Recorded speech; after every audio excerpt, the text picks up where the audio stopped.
hi, camera. Say hi. Good morning. Welcome back to the channel. Today we're going to be doing rear brake pads, upper shock mounts, shocks, and a bunch of other parts on this 2005 Mazda 3. The shock bushings are quite common for failing. They corrode and bust off at the mounting, and I've already done them one time before in this car, but I got another set because the shocks, there's a clunk in the back. I'm suspecting inside these factory shocks, and they look pretty corroded already from the last time I did them, so I'm just going to replace them again just while I'm in there. So with that, we're going to throw in a new set of brake pads. This stuff I just got from Rock Auto. Some of it's name brand stuff, some of it I don't know what it is, but it's all affordable. So got new brake pads and stuff like that, which is Rebestis is good stuff. And we got new shocks to put in as well. Always verify that your brake pads are the same as what you're taking out before you get too crazy, because lots of times the parts are wrong. So let's get at it. Hi.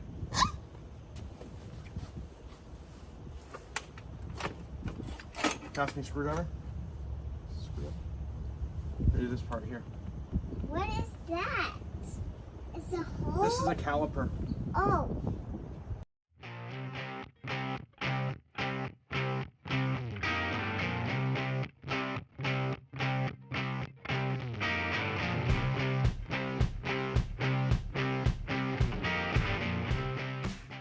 All right, so there's our brake pads. What is this? Just going to compare our brake pads to make sure that they are indeed the same. So we're good to move forward with this. The spring clips on both sides are the same, so we're good. That is foam.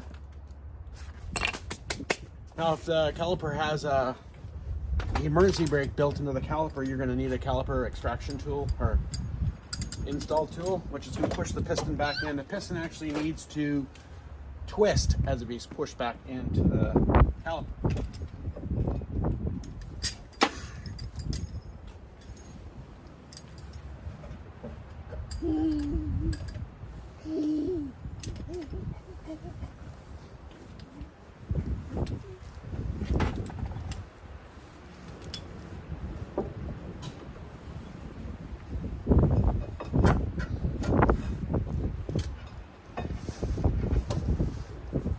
Hello.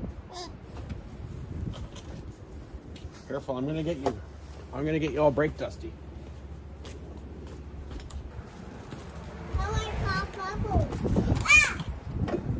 Careful, watch your head.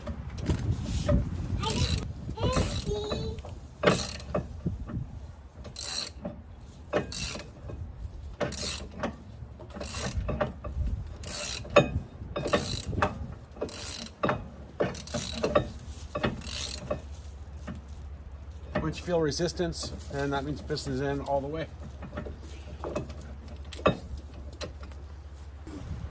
Now, if you're taking this into a shop or you got access to a lathe, it's good to take a little layer off these rotors because they're a little rusty from the car. It's been sitting for a while. I'm just going to clean them up with a flapper wheel for now, or if they have a huge lip or they're too far gone, then you're going to want to replace them.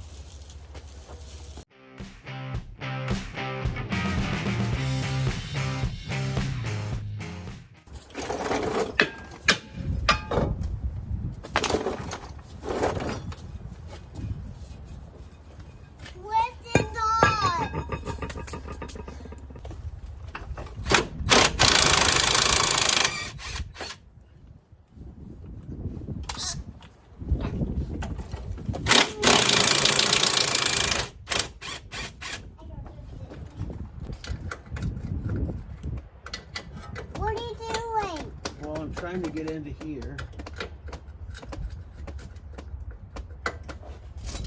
to take the shock off.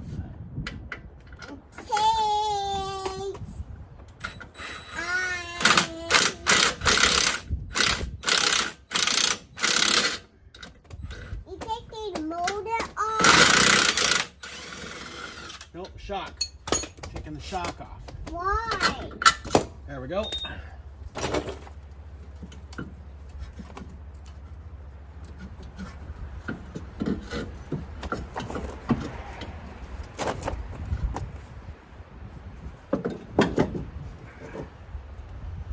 So these are the upper shock mounts that usually fail. You can see how corroded they are. This has only been in the car for maybe, I don't know, a year and a half or so, not very long, and it's already pretty beat up. And this is a gas shock, so it should be going up on its own. So this shock, it's not blown, but it's definitely seen better days. I believe it's factory.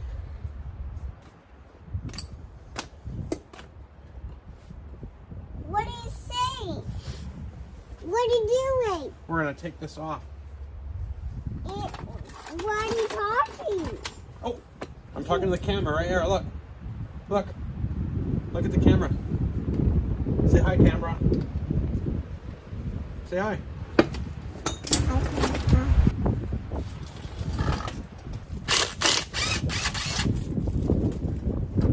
Throw it. Here, watch your head. You can throw it in the back of the car. Huh? You can throw it in the back of the car if you want. Okay.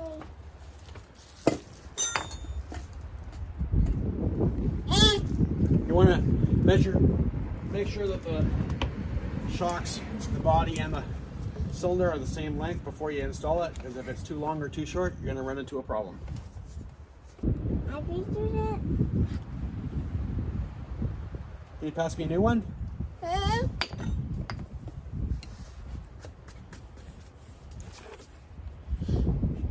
Thank you.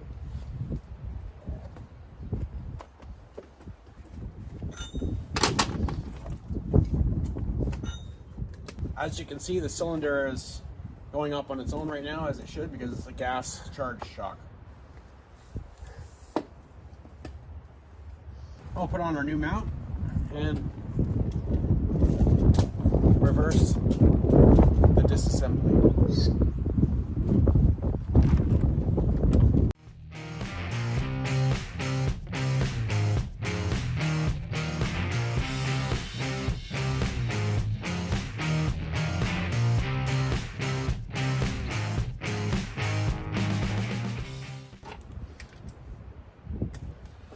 Once you have the bottom secured up, at the bottom of the shock, now you can tighten up the top two mounts.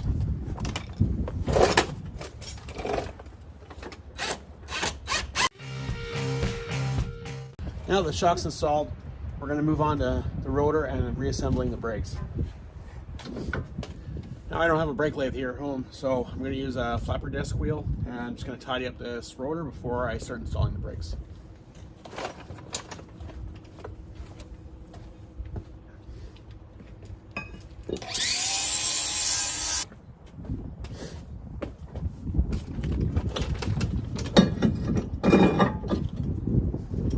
Now they have the rotor cleaned up a little bit, we're just going to clean up our caliper mounts, make sure that there's no rust or gunk or crap that's built up inside there.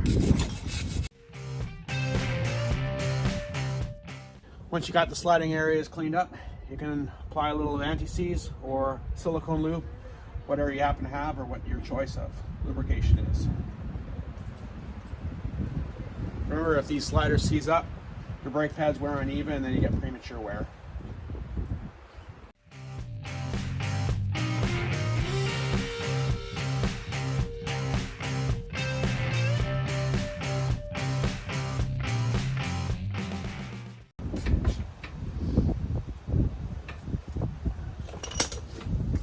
Another area to lubricate is these sliders in the caliper themselves. It's the same story here. If these seize up, brake pads wear uneven. In my case, they're actually in pretty good shape. Lubrication was okay, but it never hurts to put a little bit more on. Once then, you can grab your new brake pads, install your new brake pads. You can always tell where they were if you forget by the shape on the back of the imprint of the old one, so just that's how you remember.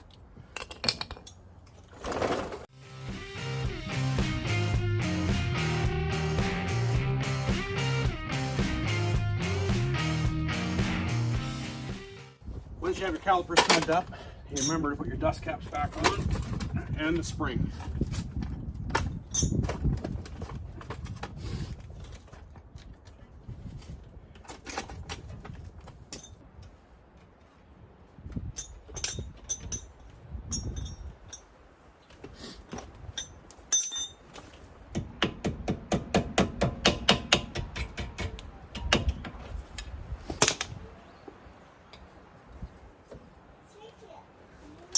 Now, once everything's buttoned up, put the tire back on, and we move to the other side. So I'm going to do the same on the other side, and I'll see you after that.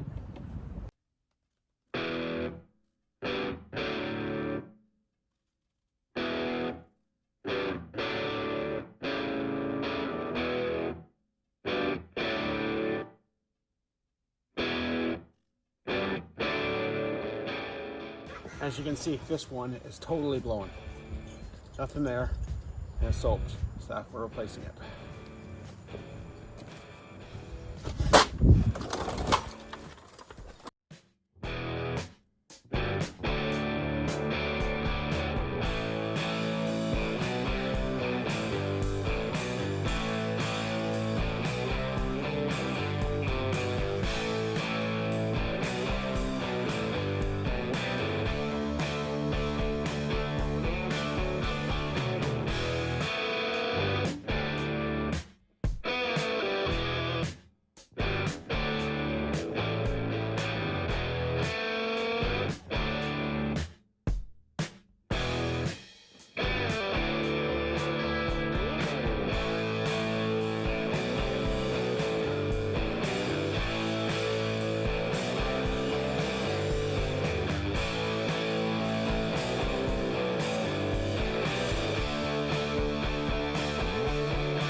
There we have it, all back together on both sides. Now all you have to do is lower it down, torque the wheels, and make sure you pump the brake pedal before you continue, and you're good to go. Thanks for watching, and I'll see you next time.